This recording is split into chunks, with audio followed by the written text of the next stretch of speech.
আসলাম। সব আমার তো এবার শুরু করলাম। আমি ট্রাক চালাচ্ছি, কাঠের উপরে অ্যাক্সিডেন্ট করছিলাম। আমি আবারও শিখতে যাচ্ছি। তো আমি শুরুতে বলে দিচ্ছিলাম আমি আজকে খুবই বাজে টাইপ করবো, মানে কোনো রুলস ডিসিপ্লিন কিচ্ছু মানবো না। আমার ওভারটেকিং করে থাকবে মেন উদ্দেশ্য। দেখি কি হয়। এই সামনে আমি অ্যাক্সিডেন্টটা করছিলাম, দিকে দিকে ওভারটেক করতে যে অ্যাক্সিডেন্টটা করছিলাম। খুবই বাজেভাবে ওভারটেক করার কারণে অ্যাক্সিডেন্টটা হয়। যে সামনে দিয়ে গাড়ি আসতেছে কিনা সেটা আমি নোটিস না করে ওভারটেক করতে চলে গেছিলাম, যে আমি পারবো কিনা বা সামনে ক্লিয়ার কিনা এটা না দেখে কখনোই ওভারটেক করা উচিত নয়।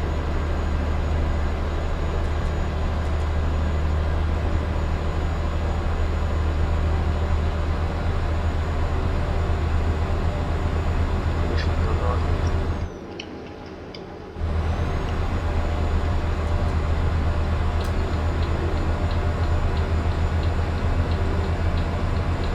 রাত হয়ে যাচ্ছে।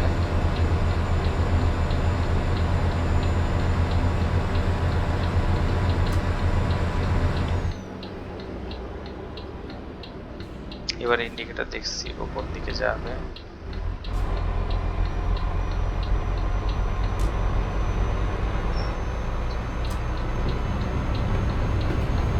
রাস্তাঘাট খুবই সুন্দর, প্রকৃতি খুবই সুন্দর, দারুণ পরিবেশ।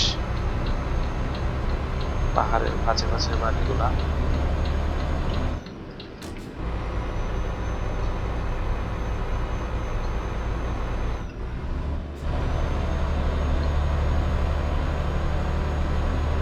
খুবই অসাধারণ। আমি একদম সূর্য ডোবার মতো অবস্থা, ডুবে ডুবে যাচ্ছে। কিন্তু সময় কিন্তু রাত 8:12। যেহেতু ইউরোপের কান্ট্রিগুলোতে অলমোস্ট এরকম হয় যে সূর্য বেশিক্ষণ থাকে, ওই কারণে এরকম। এটা একদম রিয়েলিস্টিক সিচুয়েশন গেম। এটা খুবই একটা ঝুঁকিপূর্ণ ছিল। এটা আমি এখন টার্নেলের ভিতর দিয়ে যাচ্ছি, খুব সুন্দর একটা চমৎকার টার্নেল।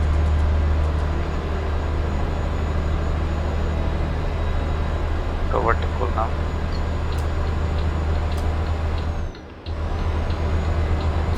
আরেকটা ওভারটেকে গেলাম। ওভারটেকটা খুবই ঝুঁকিপূর্ণ ওভারটেক ছিল। আমি আজকে বলেই নিয়েছি যে আমি খুবই বাজেভাবে আমি ভুল রাস্তায় ঢুকে গেছি। ওভারটেক করতে যে আমি ভুল রাস্তায় চলে গেছি, সরি। আমার অনেকখানি ঘুরে আসতে হবে। দেখি এদিক দিয়ে ঘোরা যায় কিনা, ম্যাপে দেখি কি অবস্থা।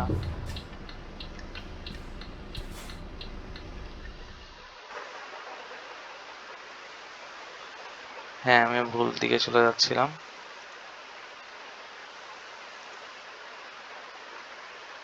এই যে আমি উল্টা দিকে যাচ্ছি। এদিকে কেন যাবো আমি? আমার তো যাইতে হবে অন্যদিকে।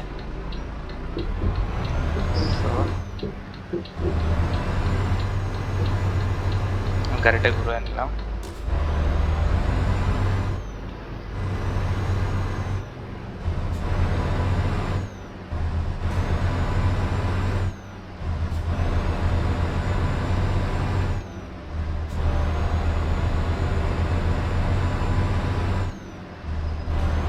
আর পিছে একটা মাইক্রোবাস আমাকে ওভারটেক করার ট্রাই করতেছে, আমি আর ওভারটেক করতে দিব না।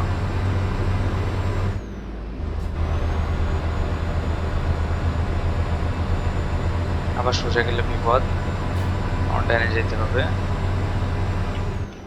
সো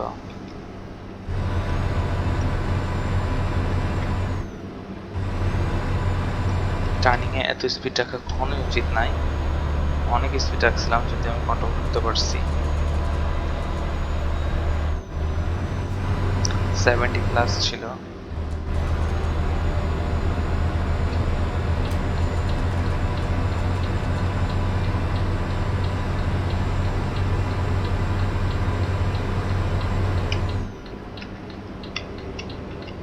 টার্নিং ওভারটেক করলাম, এটা উচিত না।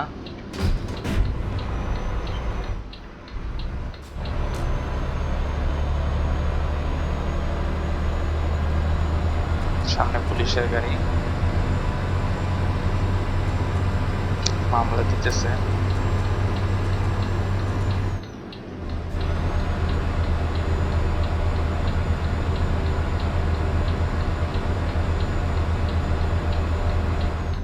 ঠিক যাচ্ছি তো, দেখে নেই।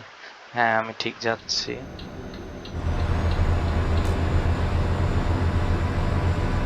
কারণ আমি কাস্টম রুটে যাচ্ছি, অটো যে নেভিগেশনটা দেয় সেটা ফলো করতেছি না, কারণ আমি কান্ট্রি রুট চুজ করছি। সন্ধ্যা হচ্ছে, মানে সন্ধ্যা আগেই হয়েছে আমাদের দেশের সময় অনুযায়ী, বাট ওদের রাত এখনো হয় নাই। খুবই সুন্দর টার্নিং ছিল।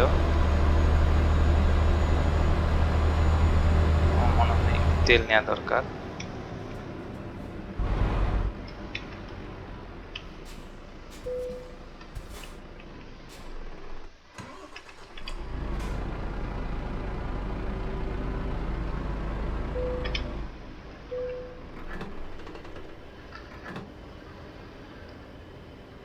ওটা তেল নিচ্ছি আমি।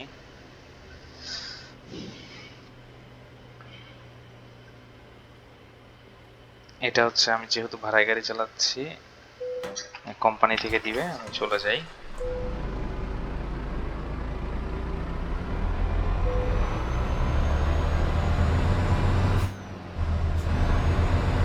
বাংলাদেশে এরকম অনেক অ্যাক্সিডেন্ট হয়েছে এই পেট্রোল পাম্প থেকে ওঠার সময়।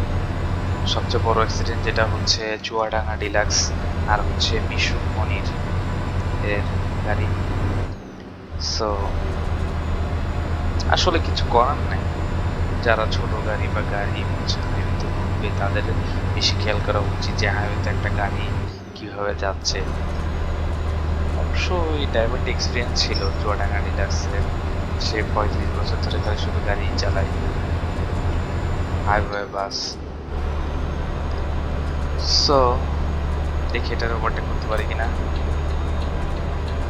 আমার টিপার দিতে খুব ভালো লাগে আসলে। টিপারটা খুব হর্নের থেকে খুব বেটার। হর্ন হচ্ছে অনেক বিরক্ত করে মানুষকে, যে যারা হাইড্রোলিক হর্ন ইউজ করে তারা যে কি আনন্দ পায়, মানুষের উপরে জুলুম করে। খুবই সুন্দর, অসাধারণ একটা, খুব অসাধারণ। সেগুলোকে ওভারটেক করতে পারি কিনা, গাড়ি আছে কিনা কে জানে না। দেখে অসাধারণ একটা ওভারটেক করছি, খুবই চমৎকার, এক ফোটাও লাগে নাই গাড়ির সাথে। অনেক সেরা সেরা ওভারটেক করছি আমি। দেখি এটা বেরোতে পারি কিনা, না পারবো না।